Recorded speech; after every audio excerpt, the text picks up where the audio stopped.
नमस्कार विद्यार्थी मित्रांनो तसेच पालक, मी doctor Vishal Khadse, Leelamadhav medical guidance centre Nashik. विद्यार्थी मित्रांनो, तुम्ही जर हा आपला YouTube चॅनलवर जर फर्स्ट टाइम व्हिडिओ बघत असाल तर चॅनलला नक्की सबस्क्राइब करून ठेवा, जेणेकरून जी काही महत्त्वपूर्ण अपडेट असेल ही तुमच्यापर्यंत पोहोचेल। आणि हा, तुम्हाला जर आमच्या फ्री व्हॉट्सअप ग्रुपमध्ये जर जॉईन व्हायचं असेल तर डिस्क्रिप्शन मध्ये लिंक दिलेली आहे, तिथे जाऊन सुद्धा तुम्ही जॉईन होऊ शकता।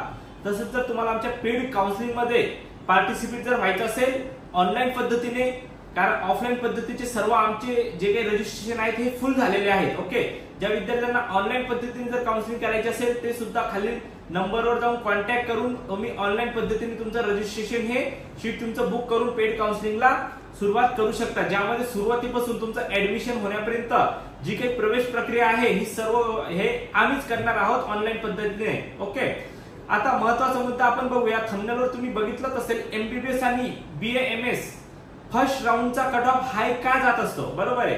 बऱ्याच विद्यार्थ्यांना प्रश्न पडला असेल की फर्स्ट राऊंडचा कट ऑफ हाय का जात असतो, बरोबर आहे। तर यामध्ये हे बघा, मॅक्झिमम ज्या विद्यार्थ्यांना 600+ स्कोर असतील, बरोबर आहे, आणि काही विद्यार्थ्यांचं ड्रीम्स असते एम्स कॉलेज मिळायला पाहिजे किंवा गव्हर्नमेंट मेडिकल कॉलेज मिळायला पाहिजे, पण टॉपचं कॉलेज मिळायला पाहिजे, बरोबर आहे। ज्या विद्यार्थ्यांना एम्स मेडिकल कॉलेज, एम्स असेल, जिपमर असेल, असे मेडिकल कॉलेज मिळवायचा जो विद्यार्थी प्रयत्न करतो, तर ते विद्यार्थी काय करतात, त्या विद्यार्थ्यांना 600+ असतील, 650+ असतील। यावर्षी कट ऑफ हाय जाणार आहे म्हणून 650 वाल्यांना एम्स वगैरे गोष्टी मिळणार नाही, पण मागच्या वर्षीपर्यंत 650 असतील, 680 असतील, जसं एम्स नागपूर असेल, जसं जोधपूर असेल, जसं MP असेल, अशा ठिकाणी यांना एम्स मिळायचं, बरोबर आहे। मग हे विद्यार्थी काय करायचे, एम्सला जे काही MCC मधून सुद्धा फॉर्म भरायचे आणि एम्स, ज्या विद्यार्थ्यांना एम्स पाहिजे तिथे सुद्धा ते ट्राय करायचे, बरोबर आहे। ऑल इंडियामध्ये सुद्धा ट्राय करायचे आणि महाराष्ट्र स्टेट मध्ये सुद्धा ट्राय करायचे।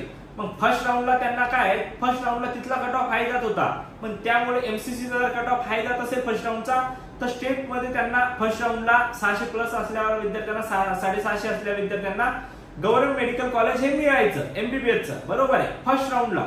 तर मग ही शीट त्यांची रिझर्व्ह व्हायची, बरोबर आहे, ही शीट त्यांची ब्लॉक व्हायची आणि त्यांना त्यांचं ड्रीम्स काय होतं, एम्स कॉलेज मिळण्याचं। मग एम्स कॉलेजला ते ट्राय करतात, मग ते काय इथं जे काही आहे इथं स्टे करून, म्हणजे जे मेडिकल कॉलेज त्यांना फर्स्ट राऊंडला स्टेट कोट्यामधून MBBSचं मिळालं असेल गव्हर्नमेंट, बरोबर आहे, ते स्टे करून ते काय सेकंड राऊंड चॉईस करून सेकंड राऊंड खेळतात MCCचा, बरोबर आहे। काही विद्यार्थ्यांना MCCचा एम्स असेल, जिपमर असेल, एम्स सारखे त्यांना कॉलेज मिळून जाते काही विद्यार्थ्यांना, बरोबर आहे, पण त्यांना काय घ्यायचं असतं, एम्सच कॉलेज घ्यायचं असते, मग त्यांना एम्स कॉलेज हे मिळून जाते। मग सेकंड राऊंडला काय होते, सेकंड राऊंडला ती सीट ही खाली होते आणि सेकंड राऊंडचा कट ऑफ हा कमी होतो, कारण ज्या विद्यार्थ्यांना 650 आहेत, 600, त्यांना काय घ्यायचं असते, एम्स घ्यायचा असतो, बरोबर आहे। आणि त्यांना महाराष्ट्र मध्ये काही इंटरेस्टेड नाही, फक्त एक भीती म्हणून, जर तिकडे मिळालं नाही तर इकडे ते ट्राय करतात। मग म्हणून फर्स्ट राऊंडला ज्या विद्यार्थ्यांना चांगला स्कोर आहे त्या विद्यार्थ्यांना सीट अलॉटमेंट होते, बरोबर आहे,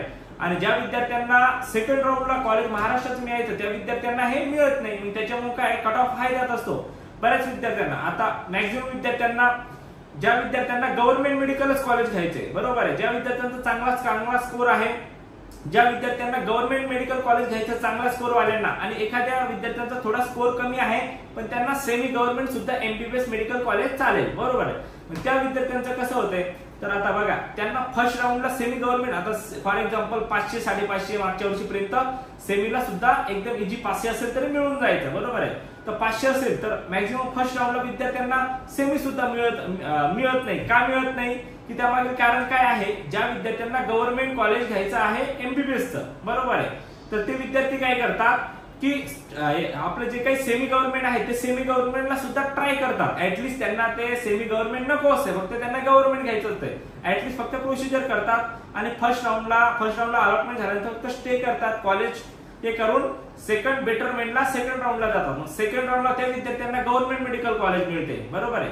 त्या विद्यार्थ्यांना जर गव्हर्नमेंट मेडिकल कॉलेज मिळत असेल तर मग सेकंड राऊंडला ज्या विद्यार्थ्यांना सेमी गव्हर्नमेंट घ्यायचं होतं त्या विद्यार्थ्यांना सेकंड राऊंडला सेमी गव्हर्नमेंट कॉलेज मिळते। तर यामध्ये काय, बरं, फर्स्ट राऊंडचा जो कट ऑफ असतो थोडा हाय जातो, का, कारण की हे दोन्ही ठिकाणी जे काही जास्त स्कोर वाले जे काही स्टुडंट असतील हे दोन्ही ठिकाणी हात ठेवतात, एक तर सेमीला पण ठेवतात, एक तर गव्हर्नमेंटला पण ठेवतात, पण ऍक्च्युअली त्यांना सेमी नको असते, त्याच्यामुळे फक्त ते सीट फक्त रिझर्व्ह ब्लॉक करून सीट ही फर्स्ट राऊंडला ठेवत असतात। आता BA-MS चं कसं असेल हे बघा, ज्या विद्यार्थ्यांचा सेमी गव्हर्नमेंट घ्यायचं असते त्यांना, बरोबर आहे, पण त्यांना मॅक्झिमम सेकंड थर्ड राऊंड पर्यंत त्यांना सेमी गव्हर्नमेंट सुद्धा एमबीबीएस कॉलेज मिळत नाही, बरोबर आहे.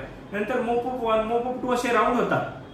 तर ते विद्यार्थी काय करतात की शेवटचा जो राऊंड असतो तर नंतर बीएमएस ची सुद्धा प्रवेश प्रक्रिया स्टार्ट होते. कारण जर सीईटी ला तुम्ही रजिस्ट्रेशन जर केलं, एमबीबीएस, बीएमएस, बीएचएमएस सर्व हे बघा, एमबीबीएस आणि बीडीएस जे आहे हे ग्रुप ए मध्ये येतात आणि बी ग्रुप मध्ये काय येतात, बीएमएस, बीएचएमएस, बीपीटी हे ग्रुप बी मध्ये येतात, बरोबर आहे. तर हे विद्यार्थी काय करतात, जर आधी तुम्ही रजिस्ट्रेशन जर सीईटी सेलचं केलं असेल, एक वेळेस रजिस्ट्रेशन जर तुम्ही एमबीबीएस साठी केलं असेल ग्रुप ए साठी, तर तुम्हाला ग्रुप बी साठी रजिस्ट्रेशन करण्याची काहीही गरज नाही. मग मॅक्झिमम विद्यार्थी काय करतात, हाताखाली फक्त काय करतात, जी काही बीएमएस ची चॉईस फिलिंग आहे ही बीएमएस ची सुद्धा चॉईस फिलिंग ही गव्हर्नमेंट मेडिकल कॉलेज साठी करून ठेवतात. पण त्यांना काय बीएमएस नकोय, त्यांना एमबीबीएस घ्यायचं असतंय.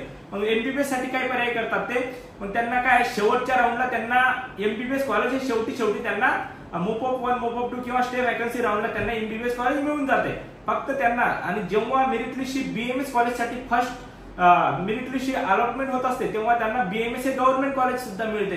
पण ऍक्च्युअली काय, ज्या विद्यार्थ्यांना बीएमएस सेकंड राऊंडला फर्स्ट राऊंडला मिळणार होतं, ते बीएमएस ज्या विद्यार्थ्यांना बीएमएस घ्यायचं ते त्यांना सेकंड राऊंडला कॉलेज मिळते. का, कारण की हे जे दोन्ही ठिकाणी हात ठेवतात चांगला स्कोर वाले, एम्स पासून, जीएमसी मेडिकल कॉलेज पासून, गव्हर्नमेंट मेडिकल कॉलेज पासून आणि सेमी गव्हर्नमेंट मेडिकल कॉलेज जे काही एमबीबीएस आहे, ज्या विद्यार्थ्यांना जास्त स्कोर आहे ते दोन्ही ठिकाणी हात ठेवतात. का हात ठेवतात, कारण हे जर मिळालं नाही तर ते आता एमबीबीएस ज्यांना सेमी गव्हर्नमेंट घ्यायचं असेल त्यांना काय वाटतं, बाबा ठीक आहे आपल्याला जर सेमी गव्हर्नमेंट एखाद्या वेळेस जर कॉलेज मिळालं नाही तर आपण बीएमएस गव्हर्नमेंट घेऊ, बरोबर आहे.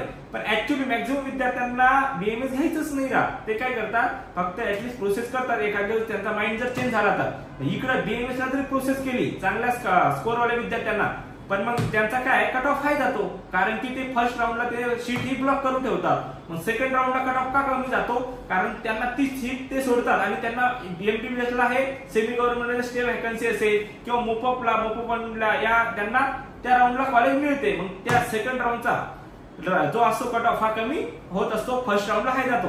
बघा, एमबीबीएस पासून बीएमएस असेल, बीएचएमएस असेल, एमबीबीएस गव्हर्नमेंट असेल, सेमी गव्हर्नमेंट असेल, फर्स्ट राऊंडचा कट ऑफ हे तुम्ही कारण सांगितले, या कारणास्तव प्रत्येक कॉलेजचा हा कट ऑफ हाय गेलेला असतो. या कारणास्तव, कारण दोन्ही ठिकाणी विद्यार्थी हात ठेवतात, त्याच्यामुळे घाबरून जाण्यासारखं काही नाही. जर फर्स्ट राऊंडचा तुमचा जर कट ऑफ जास्तच हाय गेलेला असेल तर त्यामध्ये विद्यार्थी फक्त शीट ब्लॉक करून ठेवतात, त्यांना ते घ्यायचं नसते. सेकंड राऊंडला त्यांच्या चॉईस कॉलेज किंवा त्यांना जे काही मिळायचं असेल ते मिळाल्यानंतर ती शीट ते सोडतात आणि सेकंड याला तुमच्या सारख्या कमी जरी स्कोर असेल थोडाफार त्यांच्या लेवलला, तरी तुम्हाला सुद्धा सीट ही अलॉटमेंट होत असते. तर हा सविस्तर व्हिडिओ आज मी तुमच्यासाठी महत्वपूर्ण आहे.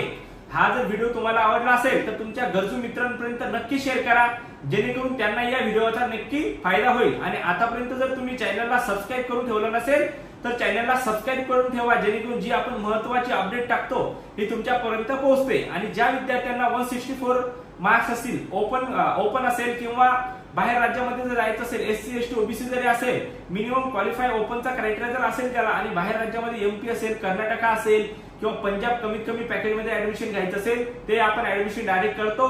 कमीत कमी आपल्याजवळ सीट ह्या कमीत कमी असतात, तर तुम्ही लवकरात लवकर संपर्क करा. कारण की जेवढा लवकर तुम्ही प्रोसेस करून ऍडमिशन बद्दल तुम्ही इन्क्वायरी करा, तेवढा त्याच्यात तुमचा हा बेनिफिट असेल. जर व्हिडिओ खरंच तुम्हाला वाटला असेल तर एक वेळ सबस्क्राईब करून तुमच्या गरजू मित्रांपर्यंत नक्की शेअर करा. भेटूया आपण नेक्स्ट व्हिडिओमध्ये. थँक्यू, धन्यवाद.